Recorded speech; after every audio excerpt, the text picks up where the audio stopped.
Video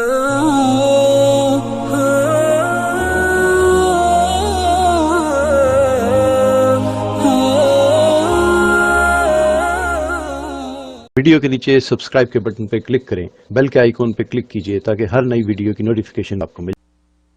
وحدہ والصلاة والسلام علی من لا نبی بعد اما بعد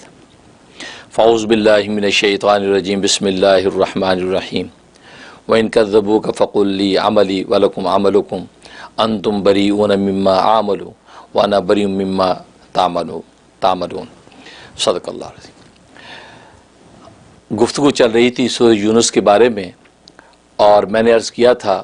کہ سورہ یونس میں اللہ تبارک و تعالی نے صداقت قرآن کا دعویٰ کیا اور اس کے تحت 10 دلائل عقلی پیش کیے ہیں اور 1 دلیل نقلی پیش کی ہے۔ دلائل عقلی میں سے 5 دلائل عقلیہ پر گفتگو ہو چکی ہے،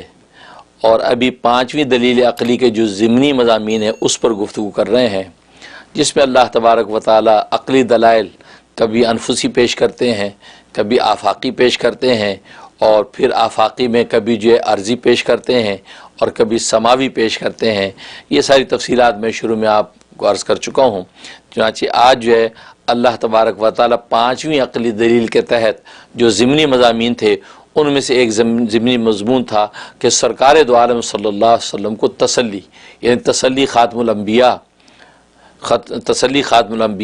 صلی اللہ علیہ وسلم دی جا رہی ہے، کہ آپ کو تسلی دی جا رہی ہے کہ آپ اپنی جو ہے وہ اتنے دلائل پیش کر رہے ہیں، اتنے معجزات دکھا رہے ہیں اور شب و روز جو ہے فکر کر رہے ہیں تاکہ یہ ایمان لے آئیں اور جہنم کی آگ سے بچ جائیں، لیکن یہ آپ پر جو پھپتیاں اڑاتے ہیں، آپ کا مذاق اڑاتے ہیں اور قرآن کریم کی تکذیب کرتے ہیں، تو ظاہر ہے کہ آپ کبیدہ خاطر ہو جاتے ہیں۔ تو اللہ تبارک و تعالیٰ آپ کو تسلی دے رہے ہیں، فرمایا وَمِنْهُمْ مَنْ يُؤْمِنُ بِهِ، بعض ان میں سے وہ ہوں گے جو ایمان لے آئیں گے جو آپ پیغام حق دے رہے ہیں، وَمِنْهُمْ مَنْ لَا يُؤْمِنُ بِهِ، اور بعض وہ ہیں کہ جو ایمان نہیں لائیں گے۔ پہلے سے آپ کو بتا دیا بعض ایمان لائیں گے بعض نہیں لائیں گے، آپ سب کے ایمان لانے کی فکر میں نہ پڑیں۔ وَرَبُّكَ عَالِمٌ بِالْمُفْسِدِينَ، اور تیرا رب جو ہے فساد کرنے والوں کو خوب جانتا ہے، جو اس میں فسادی ہیں، کیونکہ ایک ہوتے ہیں انجان دشمن بن جاتے ہیں، کہنے سننے کی وجہ سے وہ جو مخالفت کرنے لگتے ہیں، اور ان کو جب بھی حق ان کے سامنے کھلتا ہے تو وہ ایمان لے آتے ہیں۔ اور ایک ہے شیطان، کہ وہ شیطان صفت ہوتے ہیں، وہ اندر سے ہی جو ان کے اندر فساد ہوتا ہے گھٹی میں، تو وہ کسی بھی طور نہ خود ایمان لاتے ہیں نہ کسی دوسرے کو لانے دیتے ہیں، بلکہ ہر حق اور سچ بات کے اندر بھی وہ بال کی کھال نکالتے، کیڑے نکالتے ہیں اور بات کو جو خراب کرتے ہیں۔ تو اسے اللہ تبارک و تعالیٰ نے فرمایا کہ بعض ایمان لے آئیں گے، جو انجان ہے انشاءاللہ وہ ایمان ان کے سامنے کھل جائے گا، اور بعض ایمان نہیں لائیں گے وہ ہیں جو کہ شیطان ہیں، کیونکہ وہ اندر سے ان کے اندر فاسد مادہ موجود ہے، روحانیت کا، ایمانیات کے اعتبار سے دور ہو چکے ہیں۔ تو فرمایا کہ ربک عالم بالمفسدین، اور تیرا رب ان فسادیوں کو اچھی طرح جانتا ہے۔ پھر تسلی دے رہے ہیں وَإِن كَذَّبُوكَ، اگر یہ تیری تکذیب کریں، فقل، آپ ان کو کہہ دیجئے، لی عملی، میرے لیے میرا عمل ہے، وَلَكُمْ عَمَلُكُمْ، تمہارے لیے تمہارا عمل ہے، یعنی لَكُمْ دِينُكُمْ وَلِيَ دِين، تمہارا اپنا راستہ میرا اپنا راستہ، میں اپنے عمل کا اللہ کیا جواب دے ہوں گا، تم اپنے عمل کے جواب دے ہوگے، لہذا میں نے تو حق بات تمہارے سامنے رکھ دیا، تمہاری مرضی ہے، أَنْتُمْ بَرِيئُونَ مِمَّا عَمَلُوا، تم بری ہو اس عمل سے جو میں کرتا ہوں، میں جو عمل کر رہا ہوں تم بری ہو، تمہیں اللہ نہیں پوچھے گا کہ محمد صلی اللہ علیہ وسلم ایسا کیوں کرتے تھے، جواب دو، تمہیں نہیں پوچھا جائے گا، میں جو کرتا ہوں مجھ پہ تم انگلیاں نہ اٹھاؤ، نہ مجھے میرا راستہ روکو، وَأَنَا بَرِيءٌ مِمَّا تَعْمَلُونَ، اور میں جو بری ہوں تمہارے عمل سے، تم جو کرتے ہو تمہارے عمل سے میں بری ہوں، تم جو بتوں کی پوجا کرتے ہو، تم جو شرک کی گندگی میں مبتلا ہو، یہ تمہارا عمل تمہارے ساتھ ہے، مجھ سے آخرت میں نہیں پوچھا جائے گا۔ تو آپ یہ کہہ دیجئے، اس سے یہ کہ ظاہر ہے کہ آپ کبیدہ خاطر نہیں ہوگے، آپ کو تسلی و اطمینان ہو جائے گا۔ وَمِنْهُمْ مَنْ يَسْتَمِعُونَ إِلَيْكَ، اب ہوتا یہ تھا کہ یہ بڑے غور سے سنتے بھی تھے کہ رسول اللہ صلی اللہ علیہ وسلم کیا پیغام دے رہے ہیں، قرآن کریم کیا کہہ رہا ہے، قرآن کا پیغام کیا اتر ہے، نئی کون سی وحی اتری ہے، بڑے غور سے سنتے ہیں۔ تو اب اس پر نبی پاک صلی اللہ علیہ وسلم کو امید لگ جاتی تھی کہ شاید یہ ایمان لے آئیں گے، یہ اتنے غور سے جب سن رہے ہیں، حالانکہ وہ ظالم غور سے تو اس لیے سن رہے ہیں کہ تاکہ اس میں سے کوئی غلطی نکال لیں، کوئی تنقید کا بہانہ ڈھونڈے، وہ اس لیے غور سے سنتے تھے، وہ اس لیے غور سے نہیں سنتے تھے کہ انہوں نے اس کو ماننا ہے، وہ تو اس کے اندر سے کوئی نہ کوئی برائی نکالنے کے لیے اور تہمت و طعنہ طنز اٹھانے کے لیے وہ غور سے سنتے ہیں۔ ورنہ ان کے دلوں پہ تو مور لگی ہوئی ہے، کانوں کے پردے ان کے اندر کے باطن کے بند ہیں. اس پر اللہ تبارک و تعالیٰ آپ کو تسلی دے رہے ہیں. وَمِنْهُمْ مَن يَسْتَمِعُونَ إِلَيْكَ، ان میں سے بعض وہ ہیں کہ جو کان لگا کے سنتے ہیں، بڑی توجہ سے آپ کی بات سنتے ہیں. اب اس پر آپ کو امید لگ جاتی کہ شاید یہ مان جائیں گے. فرمایا افانتا تسمیع الصم، تو کیا آپ بہروں کو سنا سکتے ہیں؟ کیا بہروں کو سنا لیں گے؟ کیوں؟ اس لیے کہ ان کے دل کے کان تو بند ہیں. ختم اللہ علی قلوبہم وعلی سمعہم، ان کے دل کے کانوں پہ تو موریں لگی ہوئی ہیں. جب دل کے کان پہ موریں لگی تو ان کی تو عقل تو بند ہے. تو لہٰذا کیا آپ بہروں کو سنا سکتے ہیں؟ وَلَوْ كَانُوا لَا يَعْقِلُونَ، اگرچہ وہ عقل بھی نہ رکھتے ہوں تو گویا کہ ان کی عقلیں بند ہیں، تو آپ کا یہ سنانا ان کو فائدہ نہیں دے گا. بظاہر وہ سنتے ہیں، اور وہ تو سنتے اس لیے تاکہ کوئی برائی نکالیں، وہ اس لیے نہیں سنتے کہ وہ اس طرح کے اس کو مان لیں. اس لیے آپ بالکل مطمئن ہیں، لیکن آپ سناتے رہیں، اپنے سنانے کا کام جاری رکھیں. وَمِنْهُمْ مَن يَنظُرُ إِلَيْكَ، اور بعض ان میں سے وہ ہیں جو خوب غور سے تمہاری طرف دیکھتے ہیں، آپ کے معجزات اتر جو اس کو دیکھتے ہیں، آپ کی جو ہے آپ پر جو خاص اللہ کی عنایت ان کو بھی دیکھتے ہیں آنکھ بھر کے. تو آپ کو امید لگ جاتی کہ شاید یار یہ اس معجزے سے امپریس ہو جائیں، متاثر ہو جائیں اور یہ ایمان لیں، جہنم کی آگ سے بچ کے جنت میں جانے والے بن جائیں. تو آپ کو امید لگ جاتی ہے. لیکن اللہ فرماتے ہیں کہ لیکن وہ آنکھیں پھاڑ پھاڑ کے تو دیکھتے ہیں، لیکن ختم اللہ علی قلوبہم وعلی سمعہم وعلی ابصارہم غشاوہ، ان کی آنکھوں کے آگے تو پردہ ہے، ان کی اندر کی دل کی آنکھیں تو بند ہیں، آنکھوں پہ پردہ ہے، وہ بظاہر دیکھتے ہیں. تو ایسے لوگوں کو افانتا تہدی العمیٰ، کیا آپ اندھوں کو دکھا سکتے ہیں؟ کیا آپ اندھوں کو دکھانے کی طاقت رکھتے ہیں؟ اندھے کو کون دکھا سکتا؟ اندھے کو کوئی نہیں دکھا سکتا. وَلَوْ كَانُوا لَا يُبْصِرُونَ، اور اگرچہ وہ بصیرت سے بھی خالی ہوں، ان کے اندر کی آنکھیں بھی بند ہیں، تو وہ ان کو کہاں دکھا سکتے ہیں؟ لہذا آپ یہ بالکل امید ان سے نہ باندھیں. آپ اپنا کام کرتے رہیں، حق بیان کرتے رہیں اور شرک کا رد کرتے رہیں، بس یہ آپ کا کام ہے. اور معجزات جو ہم ظاہر کرتے ہیں اپنی عزت سے وہ دکھاتے رہیں. اب آپ اس کی پرواہ نہ کریں کہ جو کان لگا کے سن رہا تو آپ سمجھ شریف مسلمان ہو جائے، جو آنکھ بھر کے دیکھ رہا آپ سمجھیے مسلمان ہو جائے، تو یہ مسلمان نہیں ہوں گے. بس آپ اپنا کام کرتے رہیں. کیوں؟ ان اللہ لا یظلم الناس شیئا. سوال ہو کہ بھئی کیوں ایمان نہیں لا رہے؟ وہ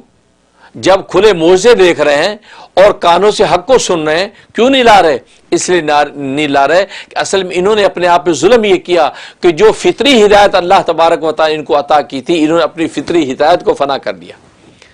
اندر کا جو ایک خاص نور تھا، نور ہدایت، جس نور ہدایت کو لے کر بچہ پیدا ہوتا ہے، اس لیے حدیث میں آتا ہے کلو مولودین یولد علی فطرت اسلام، ہر بچہ جو پیدا ہوتا ہے وہ فطرت اسلام پر پیدا ہوتا ہے، ہدایت کا نور لے کے پیدا ہوتا ہے. لیکن ان ظالموں نے وہ ہدایت کا نور بھی اڑا دیا، وہ بھی مٹا دیا. جب وہ مٹا دیا تو کیسے چلے گا؟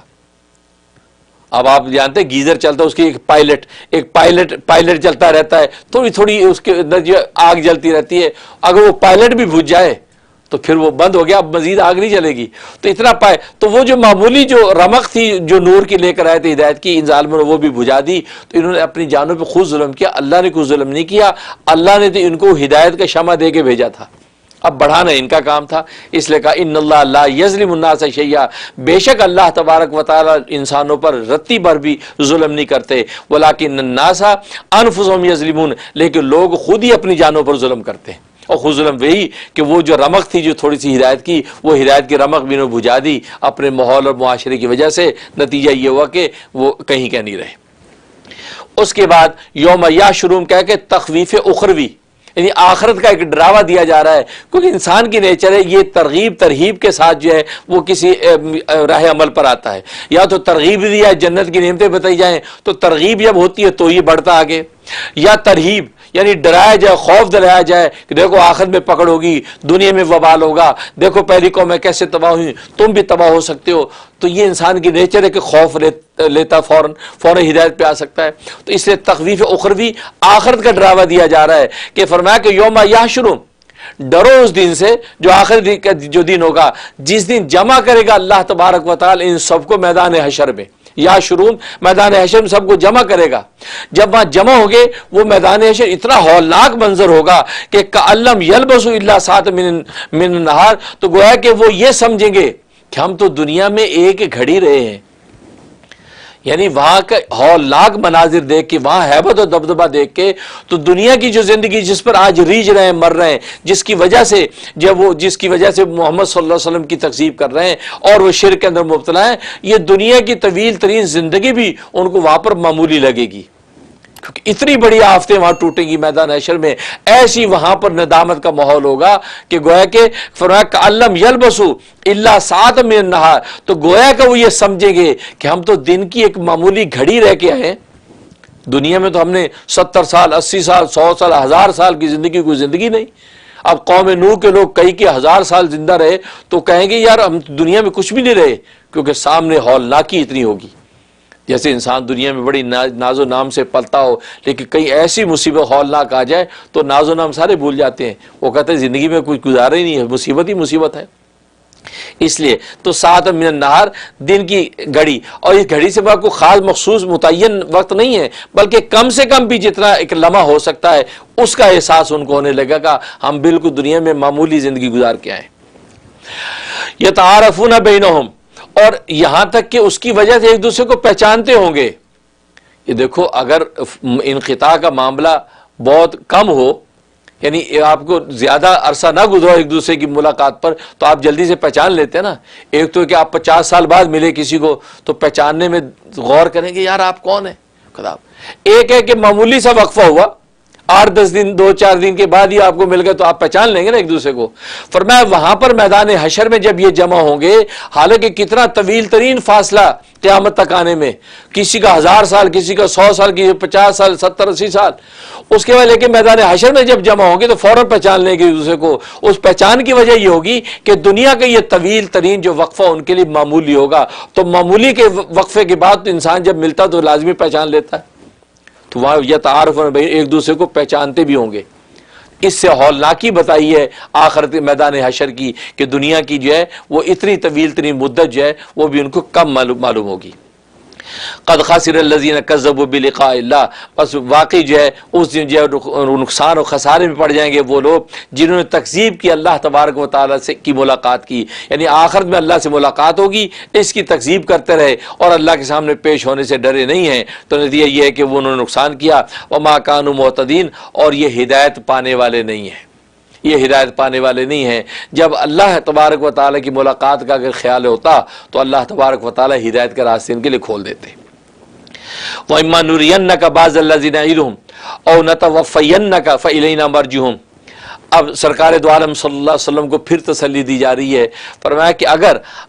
ہم آپ کو دکھا دیں بعض وہ عذاب جس کی ہم نے دھمکی لگائی ہے ان کو، نعیدہم، نعید جو ہے اس کا مصدر اگر وعید ہو تو اس کا معنی تو دھمکی، اور یہاں وعید ہی اس کا مصدر ہے۔ ایک ہے وعدہ، وعدن اگر اس کا مصدر ہو تو وعدہ ہوتا ہے، ہم نے وعدہ کیا، لیکن یہاں نعیدہم کا جو مصدر ہے وعیدن ہے، تو اس کا مطلب ہم نے دھمکی لگائی ان کو۔ تو فرمایا کہ ہم آپ کو بعض دکھا دیتے عذاب کی، دیکھو کس طرح ان کے اوپر عذاب ٹوٹ رہے ہیں، اور یا او نتوفینک، یا ہم آپ کو وفات دے دیں ہے تو پھر بھی کیا ہوگا، لیکن ان کو آنا ہر آدمی ہمارے پاس ہی ہے۔ یہ سمجھے کہ محمد صلی اللہ علیہ وسلم جو ہے وہ اپنا پیغام جو ہے وہ دینا چھوڑ دیں اور یہ دنیا سے رخصت ہو جائے تو ہو جائیں گے، لیکن تم بچنے والے نہیں ہو۔ محمد صلی اللہ علیہ وسلم کی وفات ہو جانے پر تم بچنے والے نہیں ہو، تمہاری آخر میں نجات تو عقائد حقہ پر ہی ہوگی، لہذا تم اللہ ہی کے سامنے پیش ہوگے۔ جب وہاں پیش ہوگے تو وہاں اللہ تبارک و تعالیٰ تمہاری پکڑ کر لیں گے۔ تو اس میں بھی نبی پاک صلی اللہ علیہ وسلم کو تسلی اور کفار و مشرکین کو جو ہے ایک ڈراوا دیا جا رہا ہے کہ تمہیں دنیا کے اندر یا تو عذاب میں ہم مبتلا کر دیں گے محمد صلی اللہ علیہ وسلم کی موجودگی میں، اور یا یہ کہ ان کی موجودگی میں اگر نہیں کریں گے تو ان کے بعد بھی تم جو ہے عذاب کے اندر پکڑے جا سکتے ہو، اس لیے باز آ جاؤ، ورنہ جو ہے اللہ تبارک و تعالیٰ تمہیں دنیا میں یا آخر میں چھوڑیں گے نہیں۔ وَإِمَّا نُرِيَنَّكَ، اگر جو ہے اور اگر ہم دکھا دیں آپ کو جو ہے بعض وہ عذاب جس کی ہم نے ان کو دھمکی لگائی ہے، او نتوفینک، یا ہم آپ کو وفات دے دیں، فَإِلَيْنَا مَرْجِعُهُمْ، ان کو آنا تو ہماری طرف ہی، ہماری طرف ان کو لوٹنا ہے۔ ثُمَّ اللَّهُ شَهِيدٌ عَلَى مَا يَفْعَلُونَ، اور پھر اللہ تبارک و تعالیٰ خوب جو ہے گواہ ہے اس پر جو یہ کرتے ہیں، تو جو یہ کرتے ہیں دنیا میں اللہ اس پر خود گواہ ہے، اللہ کو کسی اور کی گواہی کی ضرورت نہیں، خود اللہ گواہ، اللہ نے خود ہی دیکھا ہے جو یہ کر رہے ہیں، سن رہے ہیں، لہذا اللہ تبارک و تعالیٰ خود ان کی پکڑ کریں گے۔ اس کے بعد اللہ تبارک و تعالیٰ اپنی ایک سنت بیان کر رہے ہیں۔ سنت اللہ کا بیان ہے کہ وَلِكُلِّ أُمَّةٍ رسول، ہر امت کے لیے ایک رسول ہے۔ جب تک اس امت کے پاس اللہ تبارک و تعالی رسول نہیں بھیج دیتے اس وقت تک اس کی پکڑ نہیں کرتے، دنیا میں پکڑ نہیں کرتے، یا آخرت میں اللہ تبارک و تعالی اس کو نہیں پوچھیں گے۔ لیکن جب تک رسول نہ بھیجے، ہر امت کے پاس رسول بھیجا جاتا ہے،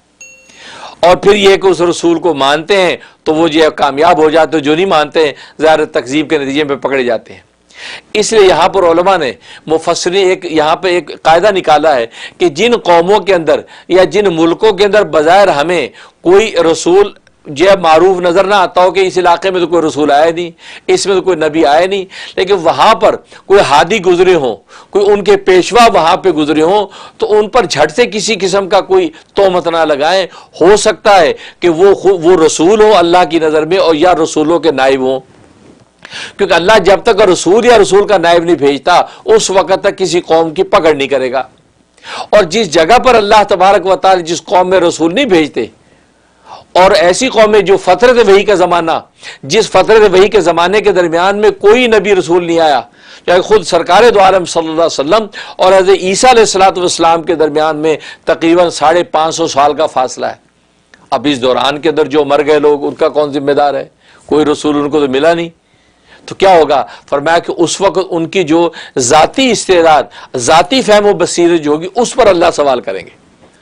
چنانچہ امام اعظم ابو حنیفہ رحمۃ اللہ علیہ فرماتے ہیں کہ ایسا آدمی کہ جس کے پاس کوئی نبی کا پیغام نہیں پہنچ سکا، وہ مر گیا، تو اس سے اللہ تبارک و تعالیٰ اس کی ذاتی استعداد اور فہم کے مطابق سوال کریں گے کہ بھئی اب تیرے ناخن بڑھتے تھے، بال بڑھتے تھے، قد بڑھتا تھا، بھوک لگتی تھی، سورج نکلتا تھا، غروب ہوتا تھا، چاند نکلتا تھا، ستارے جھلملاتے تھے، پانی رواں ہوتا تھا، آگ جلاتی تھی، یہ سارے جو کچھ ہوتا تھا، اس کے بارے میں اتنا تصور رکھنا اس کے لیے ضروری ہے کہ کوئی ذات ہے جس کے تحت یہ سارا تصرف ہو رہا ہے۔ بس وہ ذات کا نام اللہ، یہ جاننا ضروری نہیں ہے، لیکن اس کو ایک ذات پر ایمان لانا ضروری ہے کہ کوئی ہے جو دیکھو میرے ناخن بڑھا رہا ہے، کوئی ہے جو میرے بال بڑھ رہے ہیں، کوئی ایسا کوئی ذات پیچھے کوئی ایسی قوت ہے جو دیکھو سورج نکالتی ہے، غروب کرتی ہے، کوئی قوت ہے جو پانی کو رواں کرتی ہے، آگ کو جلاتی ہے۔ تو گویا کہ اس طرح تصور رکھنا کہ کوئی ہے ایسی ذات جو یہ سارے تصرفات کر رہی ہے، بس اتنا تصرف مان لینا جو ہے یہ ایمان ہوگا۔ اس ایمان عقلی اس کو کہتے ہیں، اس کے مطابق اللہ تبارک و تعالیٰ اس کی بخشش کر دیں گے۔ اس لیے فرمایا وَلِكُلِّ أُمَّةٍ رسول، ہر امت کے لیے ایک رسول بھیجا جاتا ہے۔ فَإِذَا جَاءَ رَسُولُهُمْ، جب ان کے بعد رسول آ جاتا ہے، رسول سے مراد یہ اصطلاحی رسول نہیں ہے، مطلق رسول یعنی قاصد، پیغمبر یا پیغمبر کا نائب، حق کی بات پہنچانے والا کوئی بھی آ جاتا ہے، تو قُضِیَ بَیْنَهُم بِالْقِسْطِ، تو پھر ان کے درمیان انصاف کے ساتھ فیصلہ کیا جاتا ہے۔ پھر اللہ تعالیٰ انصاف کے ساتھ فیصلہ کرتے ہیں، وَهُمْ لَا يُظْلَمُونَ، اور ان پر ظلم نہیں کیا جاتا۔ یہ نہیں کہ ان کے پاس رسول بھیجا نہیں اور جناب اللہ تبارک و تعالیٰ ان کو پوچھ لیں، ایسا نہیں ہے۔ وَيَقُولُونَ مَتَىٰ هَٰذَا الْوَعْدُ، یہ لوگ جو تم سے سوال کرتے ہیں کہ وہ وعدہ کب آئے گا۔ وَيَقُولُونَ کہتے ہیں کہ ان کو تم صادق، اگر تم سچے ہو، یعنی یہ لوگ جو نبی کریم صلی اللہ علیہ وسلم کو اور اہل ایمان کو یہ تانا دیتے ہیں، اور یہ سوال بطور تان کے ہے، بطور استہزاء کی ہے کہ متى هذا الوعد، بھئی یہ وعدہ جو تم کہتے ہیں عذاب آنے والا، عذاب آنے والا ہے، یوں عذاب آ جائے گا، یوں پکڑے جاؤ گے،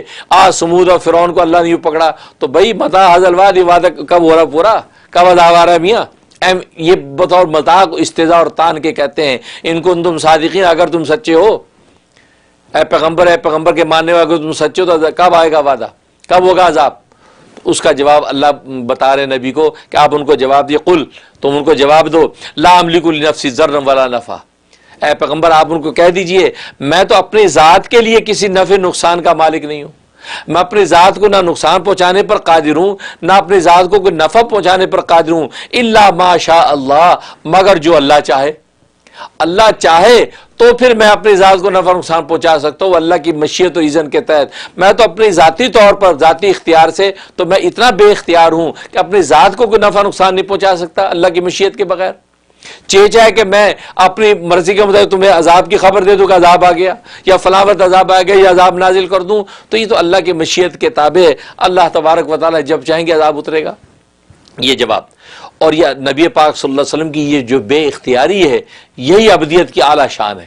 ابدیت کی اعلیٰ شان جو ہے وہ یہی ہے، یہ جو بے اختیاری آپ شو کر رہے ہیں کہ لا املک لنفسی ضرا ولا نفع الا ما شاء اللہ، یہ ابدیت کی انتہا ہے، اور یہ ابدیت کی انتہا جو ہے یہی نبی کریم صلی اللہ علیہ وسلم کا کمال تھا کہ جو سارے انبیاء کے سردار بن گئے۔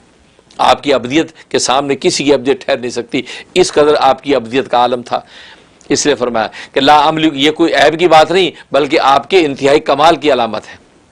قل، اے پیغمبر آمین کو جواب دیجئے، لا املک لنفسی ضرا ولا نفع، میں تو اپنی ذات کے لیے کسی نفع نقصان کا مالک نہیں ہوں، الا ما شاء اللہ، مگر جو اللہ چاہے۔ لکل امت اجل، ہر امت کے لیے ایک وقت مقرر کر رکھا ہے اللہ نے، ایک وقت مقرر ہے کہ کون سی امت کب فنا ہوگی، کون سی امت کب ہم نے ختم کرنی ہے۔ اذا جاء اجلہم، جب وہ اجل ان کی آ جاتی ہے، فلا یستاخرون ساعۃ ولا یستقیمون، تو پھر وہ لوگ ایک لمحہ نہ پیچھے ہٹ سکتے نہ آگے بڑھ سکتے ہیں، پھر اسی لمحے ان کی ہلاکت اور تباہی و فنائیت آتی ہے۔ تو اللہ نے مقرر کر رکھی ہے، اللہ تبارک و تعالیٰ اپنے وقت میں جب اس وقت کو ظاہر کریں گے اسی وقت ہلاکت ہوگی۔ فرعون کی ہلاکت کا جو وقت طے تھا اس وقت قوم فرعون تباہ ہوئی، عاد سمود کی قوموں کو جو وقت طے تھا اس وقت تباہ ہوئی، ان کے طعنہ تشیح نبیوں کو دینے پر نہیں۔ حضرت نوح علیہ السلام کی قوم 1000 سال تک نوح علیہ السلام تقریباً جو دعوت حق دیتے رہے، اور 1000 سال تک جو امت جو ہے ان کے جو ہے بلکہ پوتے نواسے 3 نسلیں آپ کے سامنے بدل گئیں، لیکن حق بات پہ نہیں آئے۔ چند لوگ 80-85 آدمی مشکل سے جو ہے وہ ایمان کے اندر داخل ہوئے، باقی ایمان نہیں لائے۔ لیکن اللہ تبارک و تعالیٰ 1000 سال تک نوح علیہ السلام پر دعوت حق کا جو بوجھ ڈالے رکھا، اور آپ یہ آزمائشیں تکلیفیں برداشت کرتے رہے، لیکن جب تک وہ اجل نہیں آ گئی اس وقت تک اللہ نے کسی کی پکڑ نہیں کی۔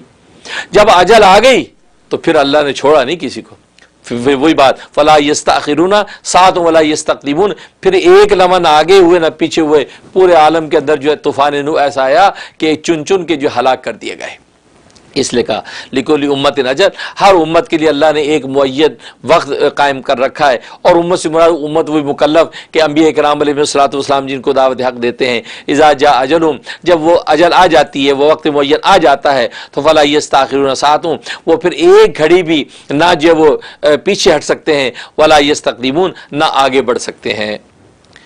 یہاں تک یہ تخویف اخروی تھی، یعنی آخرت کے عذاب سے ڈرایا گیا، آخرت کے حوالے سے خوفزدہ کیا گیا۔ اب یہ تخویف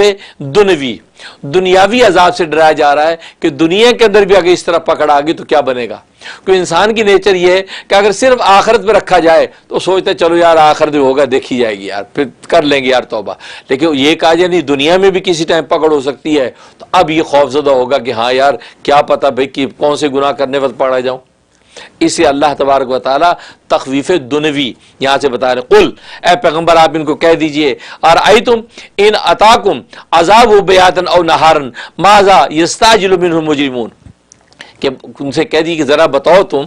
اگر آ جائے تمہارے اوپر عذاب اللہ کا بیات رات کے وقت میں، اور نہارن یا دن کے وقت میں، تو عذاب اگر آ جائے تو ماذا یستعجل منہ المجرمون، تو تمہیں اس عذاب میں سے کون سی جلدی پڑی ہوئی تھی ان مجرموں کو کہ عذاب آئے عذاب آئے، متى هذا الوعد، متى هذا الوعد جو کرتے تھے۔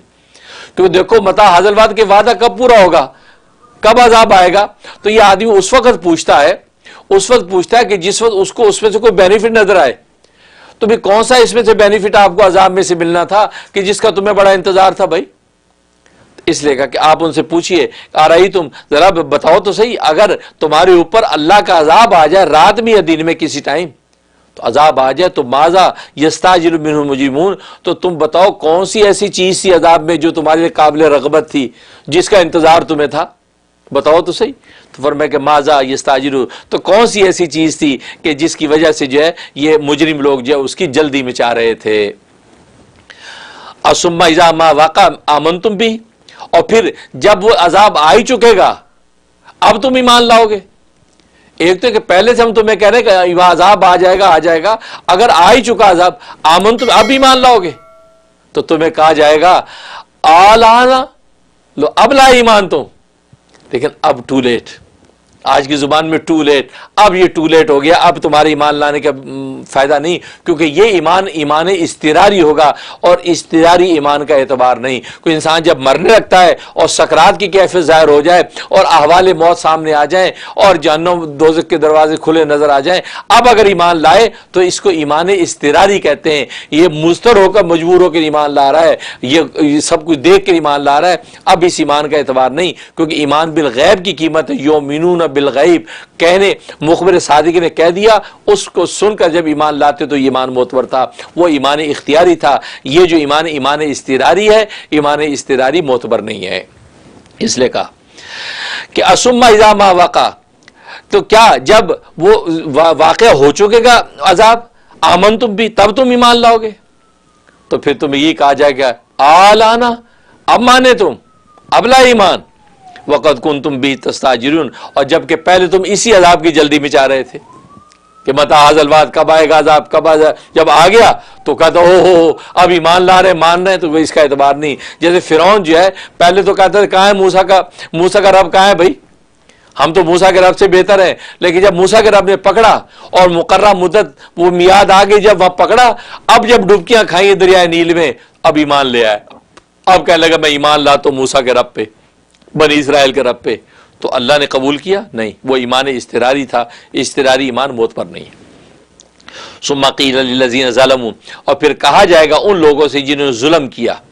ذوقوا عذاب الخلد، کہ تم چکھو عذاب ہمیشہ ہمیشہ کا، اب ہمیشہ ہمیشہ کے عذاب کے اندر تمہیں مبتلا کر دیا گیا، یعنی جہنم میں ڈال دیا۔ حل تجزون الا بما کنتم تکسبون، تو نہیں تمہیں بدلہ دیا جائے گا مگر اس چیز کی وجہ سے کہ جو تم کماتے تھے۔ یعنی دنیا میں تم نے شرک کیا، دنیا عقائد فاسدہ پر تم قائم رہے، نبیوں کی تکذیب کی، توحید کا انکار کیا اور معاد کے منکر ہوئے، تو لہٰذا جو ہے اس وجہ سے تمہیں جو ہے بدلہ دیا جائے گا ہمیشہ ہمیشہ کے عذاب کا۔ یستنبئونک احق ہوا قل ای وربی انہ لحق،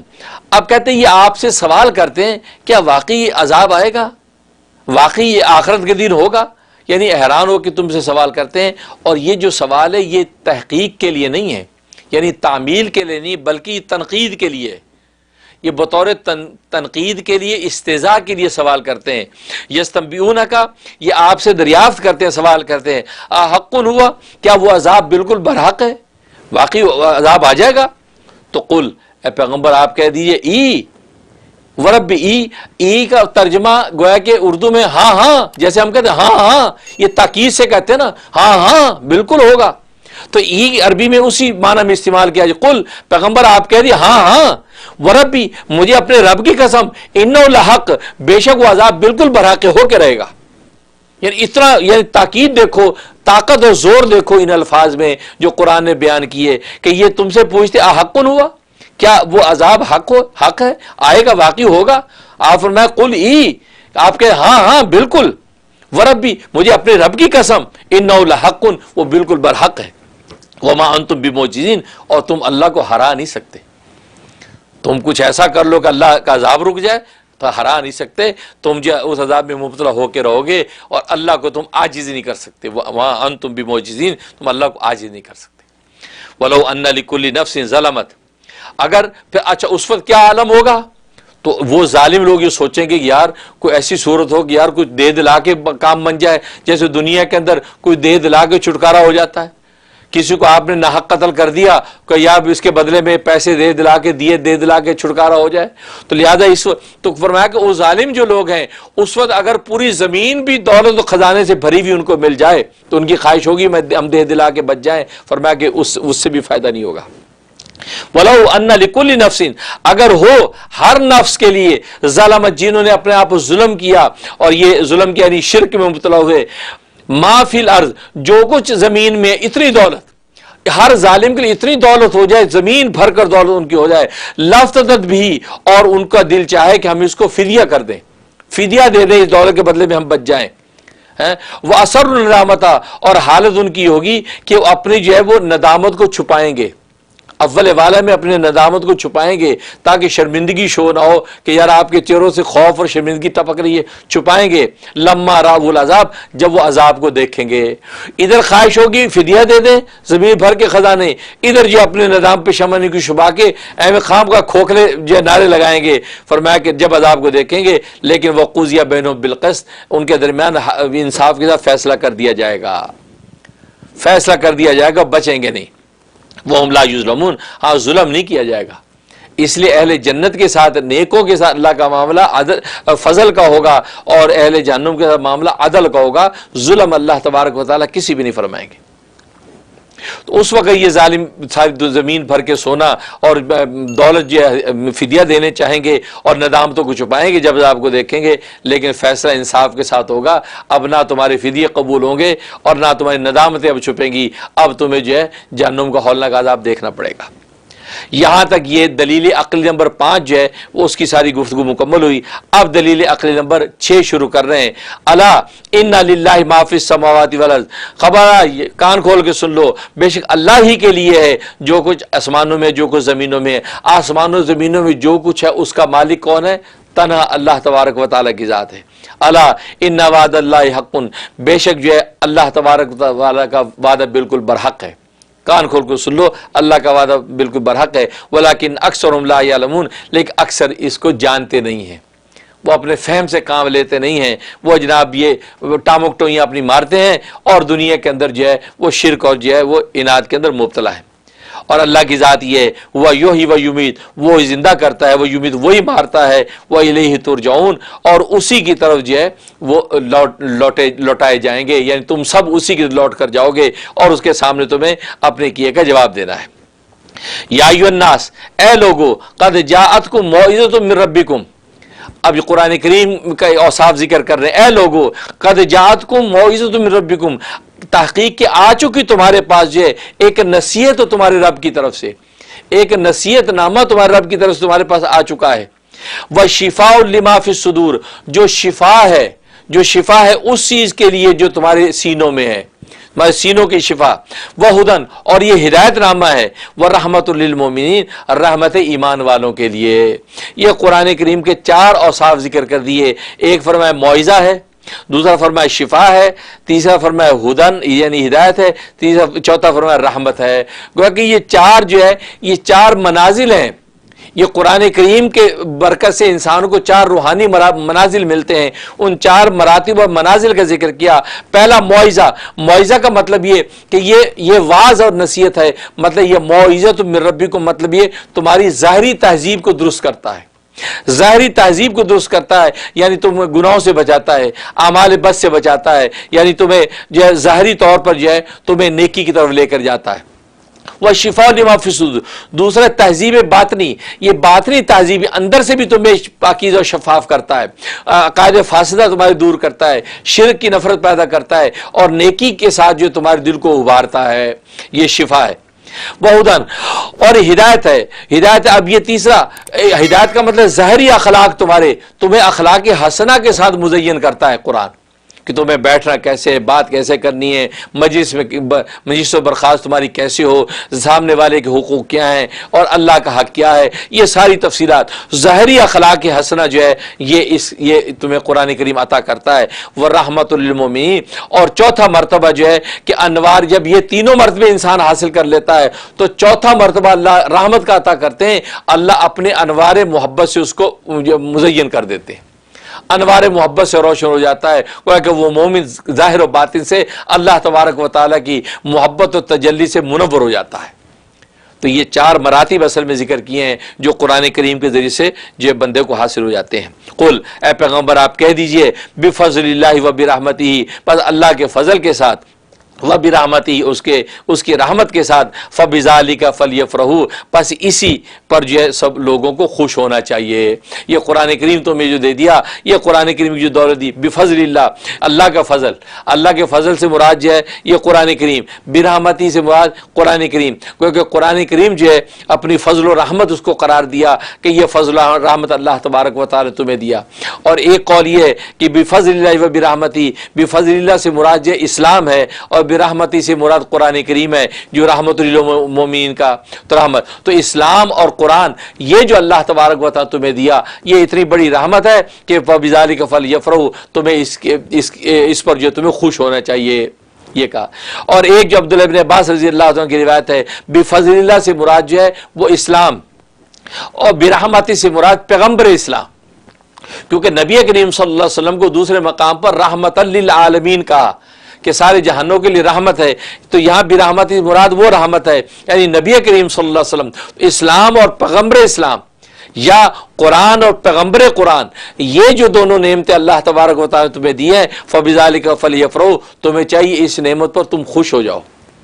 تم خوش ہو جاؤ۔ یہ مقام شکر ہے کہ اللہ تبارک و تعالی ہمیں یہ نعمتیں عطا کر دی۔ کیوں؟ یہ نعمتوں کی شان یہ ہوا خیر مما یجمعون، یہ اس نعمتیں بہتر ہے اس سے جو تم جمع کرتے ہو۔ تم دنیا کا کوڑا کرکٹ جمع کر رہے ہو، مکان، دکان، پیسہ، دولت پائی، اور یہ جو اس کے اندر سونے چاندی کی تجوریاں، یہ جو کوڑا کرکٹ دنیا کا جمع کر رہے ہو، کہتے ہیں اس سے بہتر یہ ہے کہ تو اسلام اور پیغمبر اسلام کی جو دولت تمہیں ملی ہے اس کا شکر کرو، اور اس کا شکر یہ کہ اس کے لائے دین پر عمل کرو، اور ان کے ساتھ سچی محبت اور اطاعت کا جو ہے جذبہ تمہارے قلب اور ظاہر کے اندر ظاہر ہونا چاہیے۔